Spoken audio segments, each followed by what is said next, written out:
Well, hello everybody. It is time for the first test. I'm about to make it available as soon as I finish this video. Okay. Now, this video is for the purpose of showing you all the procedures for the first test, because if we are in assignments on MyMathLab and we see the first test and we try to take it, it asks us for a password. So I'm going to tell you all about how to get that password and what it entails. Okay. But you're not going to try to take the first test before you take the quiz, right? The best predictor of your success on the first test is your success on the first quiz. You get unlimited attempts on the quiz. Take it as many times as you need to in order to get the grade that you want. And if you're running into trouble, ask me for help or ask somebody for help. Okay. Now, nonetheless, we need to figure out how to get that password for test one. So here's what we do. We go to Canvas and we go to modules. And under modules, you'll see the test one module. You'll see videos for test one and you'll see test one. So this is what we want. So click on that. And for you, it will probably say, this is where you will find the password to test one. That's what we want. And it will say right here, take the quiz. For me, I've already experimented with it a little bit, so it says take the quiz again. Anyway, that's what we want to do. And then some instructions come up. Now, I'm going to go over these instructions with you now because I don't want it to be the case that when you take the test, you're seeing this for the first time. Okay? So what we go through now will be to get you prepared for what you're going to need to do when you do this, when you take the first test. Okay? So first thing I wanted to tell you about to be prepared for is that you'll need to submit your work for questions 23 through 28, the last 6 questions on the test. Okay, so be prepared that when you take that test, you're going to have your scratch paper out and you're going to work the problems on paper, put the answers in, fully expecting that you're going to have to submit work for some of the questions, the last 6 questions on the test. Okay, as far as that work goes, follow these guidelines. If you don't follow these guidelines, you'll lose 10 points on the test. Now, real quick, these guidelines are just to make things a little easier for me. I have to look at a lot of work to grade these tests between all of my classes. And some of these things are there just because they make it a little bit easier for me. And I find out if I don't say you'll lose points for not doing it, then people won't do it. All right. So, but none of these things are very difficult. First thing, when you send me your work, it should be a single PDF. Not 2 PDFs, not 3, 1 PDF. Okay. So a single PDF, and if you're not sure how you can generate a PDF of your work, I'll show you how I would do it. And if you don't like that, you have from now until whenever you take the test to figure out how to do that. There are apps for phones that do it. I'll show you how I would do it at the end of the video, but just let it be known right now that you'll need to send your work in and that it will need to be a single PDF. And you have from now until you take it to figure out how you're going to do that. And then the other thing is print your first and last name on the first page of your work. Print it so that I can read it and so on. Now, suppose you do all that and you send me your work. These are the guidelines in order to get credit for it, okay? It will need to be neat and complete, and you should aim to show about the same amount of work that I show in the videos. So, unfortunately, some people, when they send their work in, they write down the question and then they write down the answer. Nothing in between. The work is all the steps in between. That's what I want to see, okay? And I might be pretty forgiving if you don't get the right answer, if all your steps are right along the way with maybe just a minor mistake. Okay, so I'm much more interested to see your work than your answer. All right, so make it neat, make it so that I can read it. Obviously, I have to be able to read it in order to grade it. Make it complete, meaning that don't skip large numbers of steps and so on. Make sure everything is there that gets you from question to answer. If you're curious about how much work to show, go look at the videos, and that'll be a good benchmark for how much work to show. Okay?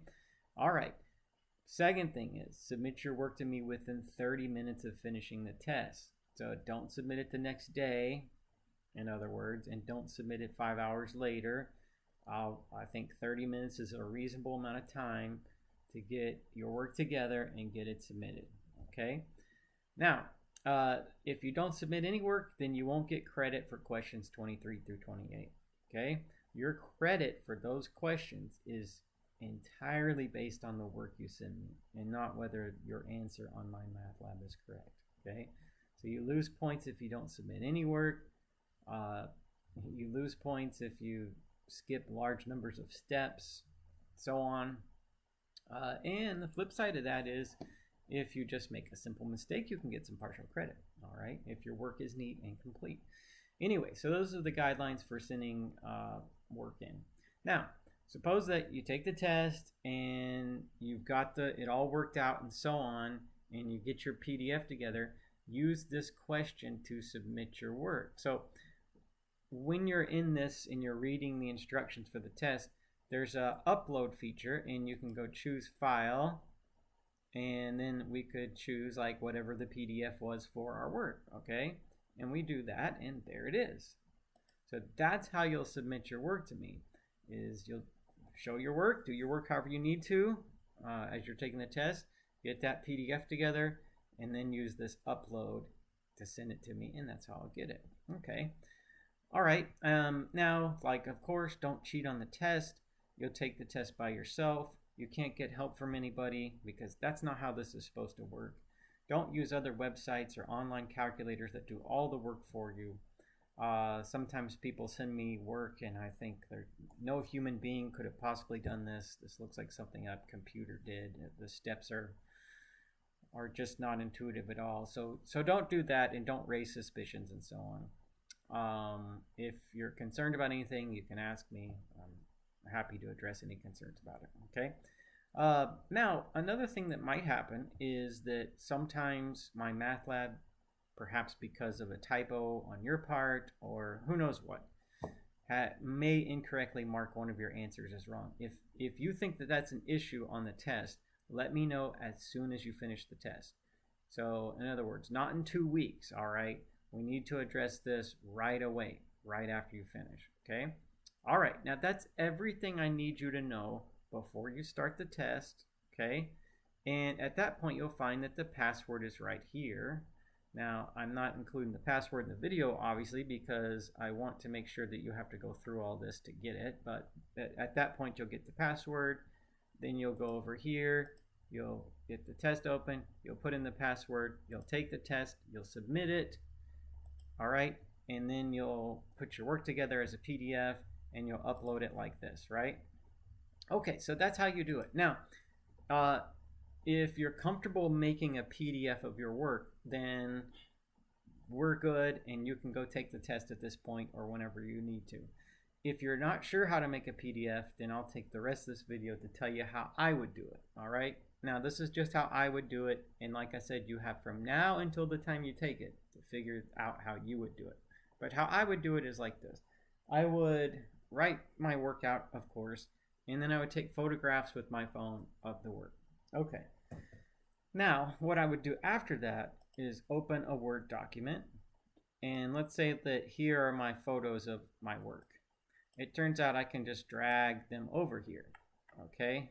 Now, these are actually pictures from a video I made for another class a little bit earlier, but, you know, whatever. Like, same idea, right?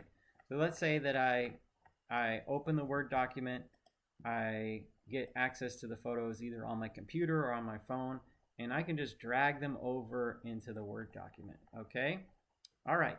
Now, say that I do that, then let's see, I'm afraid you can't see that. Okay.